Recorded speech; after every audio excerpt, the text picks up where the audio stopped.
Hello, hello, everyone. It's your girl coming back from her garage, as you can see. So I'm in the garage this morning, and I am standing on a vibration plate. The vibration plate is supposed to help circulation and move your muscles and give you the sensation that you've been doing all kinds of things. I like the vibration plate because it makes everything move. One of the things I've learned or read somewhere is like when you laugh, when you really belly laugh, it's like an internal massage, and that internal massage helps your circulation, helps your blood flow, helps all your water flow through your body and your fluids and stuff like that. And so for me, standing on this plate is a lot like this deep belly laugh, so that everything gets to moving. And there's some parts of my body that don't move very much if I'm not exercising like I'm supposed to. So I stand on the vibration plate in order to just to kind of circulate and get things moving. And there are different ideas about all kinds of things, but this is my thing on this vibration plate. So, but with that being said, I was standing here thinking about my week and reflecting, but here it is Saturday, and wow, where did the week go? And I'm still kind of sleepy. And I started thinking about just attitude. The last time I was sharing, we are talking about habits and how do you build a habit. A habit is a cycle. It starts with some type of cue that tells your mind and your body we're getting ready to do this thing.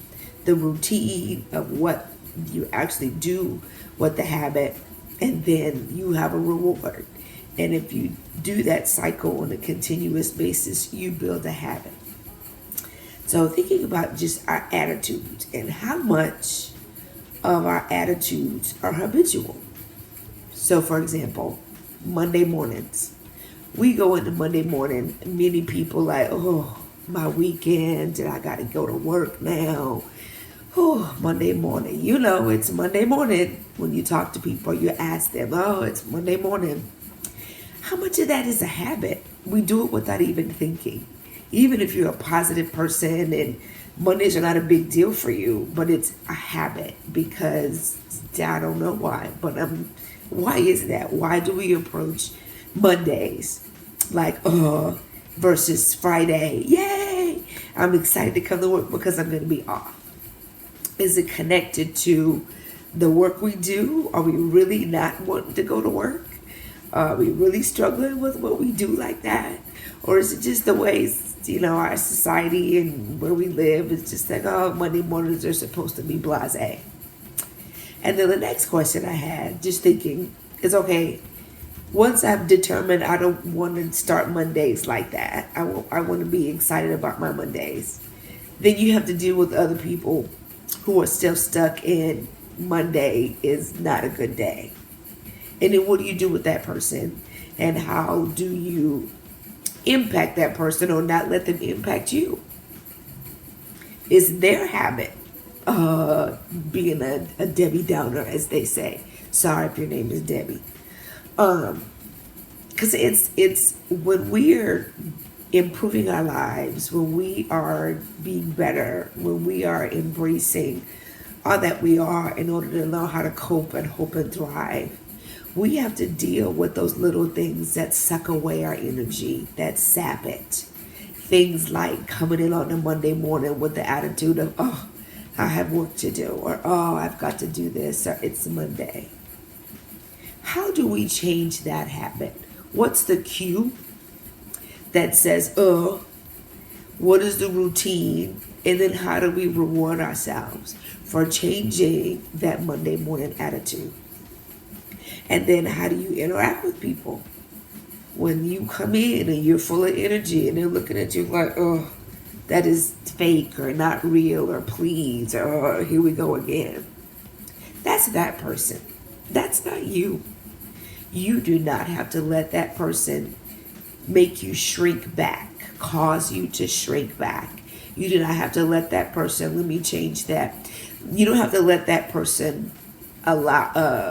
create the opportunity in you to choose not to share your energy, not to maintain your high level of possibility and excitement. That's them. I believe that people's reactions say a whole lot more about who they are than about the situation or about you. If they go off on you, there's something that they're dealing with. If they flip the script, there's something that they're dealing with, especially if you didn't come in with an intentionality of you doing something negative, towards that person.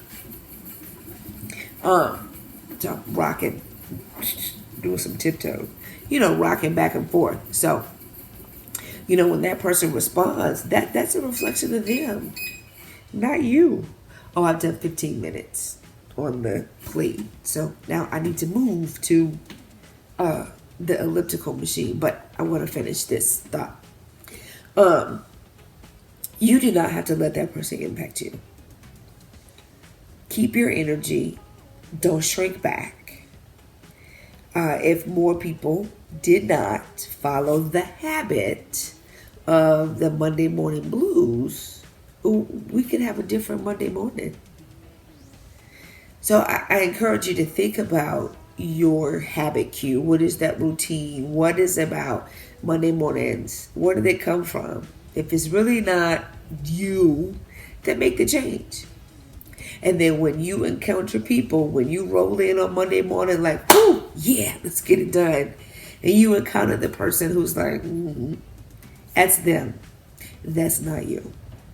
And so you protect your energy, protect your excitement, protect your positivity. Don't allow it to be stolen from you just because somebody else is feeling bad. There's somebody else, that's their reaction. And don't deal with the guilt. Do not accept the guilt that happens. Oh, okay, well, yeah, no. Don't accept that guilt. That's that person's decision to live their life that way. You can encourage them and be an example of what coping and hoping and thriving looks like. But don't accept the guilt, because they have to make the same choice you did. They have to not allow life to eat them up, beat them up, or whatever, just like you. Same thing. So, just from the garage today, examine your habits of the attitude. Examine your attitude habits of why you respond to certain things the way you do, for example, Monday morning. And then thinking about the people who are going to who may oppose you or who may not receive your excitement the same way. That's on them. Don't feel guilty. Don't accept responsibility for their reactions and their feelings, because they got to make a decision too. Now, you don't have to be mean about it. You don't have to not show grace towards them. But so many times when we encounter that person, we walk away feeling defeated or feeling, oh, well, I guess it's not. No. When you walk away, maintain your energy, maintain your excitement, because you are making these changes and listening to this. You are trying to do your life in a positive way. You are trying to move past dealing with stress and allowing stress to overcome you. You trying to move past trying to let your life circumstance dictate the joy you have and dictate the person that you're going to be. We're moving past that. We're learning how to have streams in the wilderness. We're learning how to blossom in the desert, because we can. Till next time, God bless.